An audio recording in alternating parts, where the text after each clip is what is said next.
শত্রু নয়। শহীদ জিয়া যেই নীতির উপরে রাজনীতি করেছেন সেই নীতি থেকে আপনারা সরে গিয়েছেন।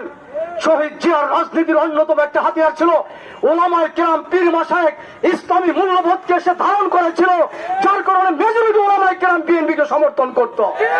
কিন্তু আজকে আওয়ামী লীগের ভাষায় আপনারা নেতারা কথা বলেন, চরমনাই পীর সাহেব ওলামায়ে কেরামদেরকে ভণ্ড বলেন, একত্র নামাজ পড়েন কিনা সন্দেহ আছে।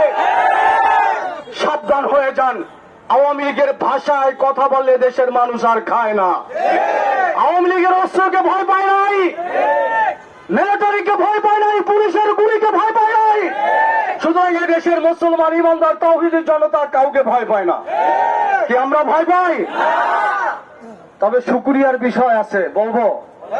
সেটা হলো চরমনাই ইসলামী আন্দোলন এখন বাংলাদেশের রাজনীতিতে একটি ফ্যাক্ট এবং প্রচলিত এবং এটা কি বহুল প্রচলিত গ্রহণযোগ্য একটি রাজনৈতিক সংগঠন, যেটা বিএনপির ক্ষমতায় যাওয়ার জন্যই এখন তারা আমাদেরকে প্রতিপক্ষ মনে করে।